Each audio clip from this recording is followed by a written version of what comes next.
జగన్మోహన్ రెడ్డి సిద్ధం అంటున్నారు కదా, దీన్ని ఏ విధంగా చూస్తారు? జగన్మోహన్ రెడ్డి సిద్ధం అంటున్నాడు. దేనికి సిద్ధం? తాడేపల్లిలో ఫస్ట్ రాజధాని అన్నాడు ప్రతిపక్షంలో ఉన్నప్పుడు. ఏం చేశాడు? ఆ రాజధానిని 3 రాజధానులు చేశాడు. దేనికని సిద్ధం? ఇసుక గుంజడంలో సిద్ధమా? లేకపోతే లాభాలన్నీ తొక్కుతాం సిద్ధం అంటాడా? దేనికి సిద్ధం? కరెంటు బిల్లు పెంచడంలో సిద్ధమా? ఆటో వాళ్ళని తొక్కడంలో సిద్ధం అంటాడా? 10,000 ఇచ్చి సంవత్సరానికి 30,000 ఆగేసుకున్నాడు, దానికి సిద్ధం అంటాడా? దేనికి సిద్ధం? ఇప్పుడు చంద్రబాబు జనసేన ఇద్దరు పొట్టులో ఉన్నాయి.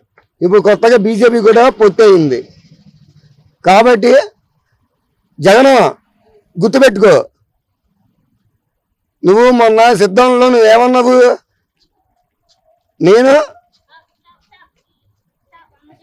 నేనంతా కృష్ణుడు, నేను ఒక్కడే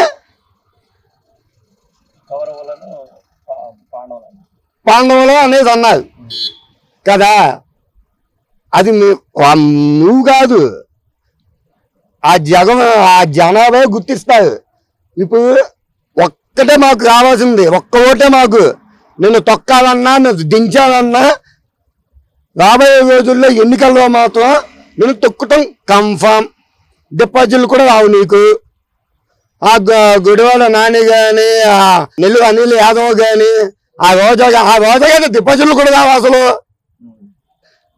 నువ్వు ఎంత ఎదుగా చంద్రబాబుని అరెస్ట్ చేసినప్పుడు బాంబులు పెరుస్తుందా? బాంబులు వాళ్ళ డివిజన్లోనే వాళ్ళే మేము ఆమెకు ఓట్లేము, ఆమె నిలబడితేనే మీ ఓట్లేము అంటున్నారు ముందు. అదే తెలిపోతుంది. రోజా ఎంత దిగజారిపోయిందా? ఇంకా జబర్దస్త్లో చేసినప్పుడు తినడానికి కూడా తిండేది కూడా ఉండేది కదా ఆమెకి. ఇప్పుడు మినిస్టర్ అయిన తర్వాత కాలు మీద కాళ్ళు కొనేస్తుంది. ఏ విధంగా కొండింది? ఒక కాలు ఉండేది లింగలింగాన్ని రోజాకి, ఇప్పుడు ఎన్ని కాళ్ళు కొండింది? జగన్మోహన్ రెడ్డి గుర్తుపెట్టుకో, నిన్ను గత దించడం ఖాయం, నిన్ను మళ్ళీ అన్నాబాన్ టీవీ జైల్లో పంపించడం ఖాయం. ఇప్పుడు బీజేపీతో పొత్తు పెట్టుకున్న టీడీపీ మైనారిటీ ఓట్లు కానీ ఎస్సీ ఓట్లు కానీ పడతాయి అంటారా? కన్ఫామ్ అండి.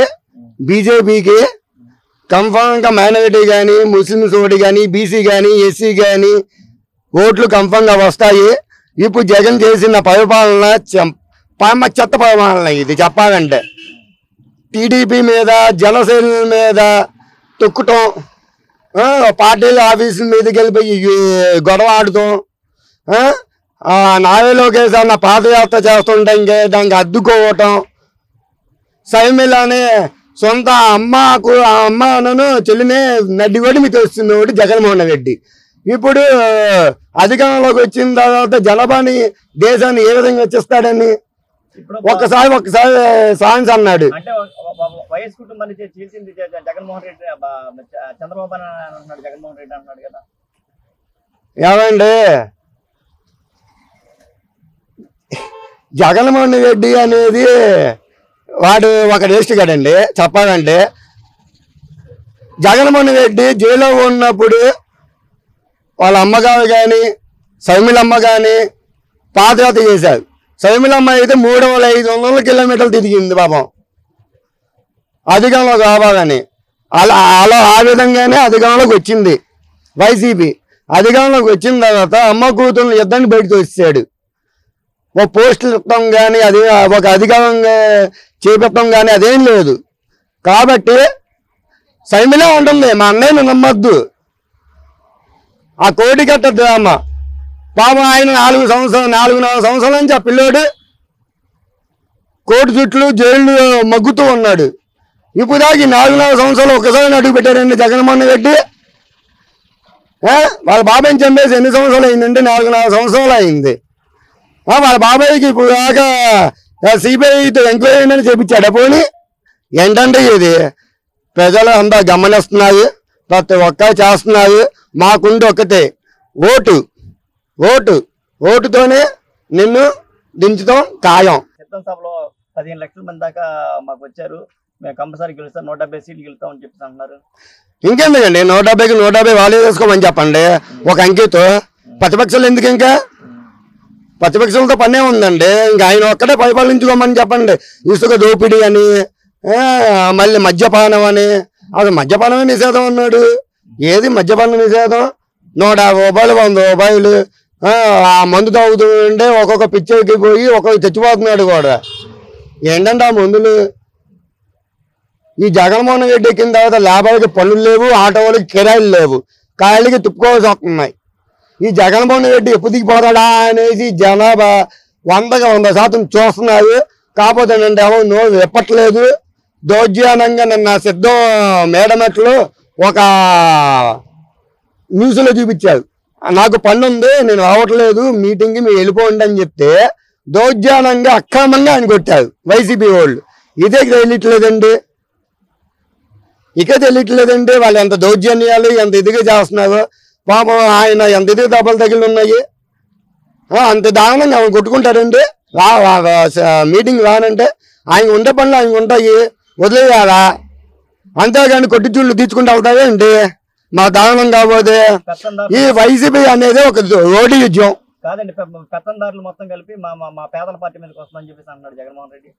ఏంటండి పేదల పార్టీనా? అది పేదల పార్టీ కదండి, డబ్బులు గుంజిన పార్టీ అండి. అది డబ్బులు గుంజిన పార్టీ, అది డబ్బులు గుంజిన పార్టీ, అది పేదల పార్టీ కాదు, పేద పక్షం కాదు.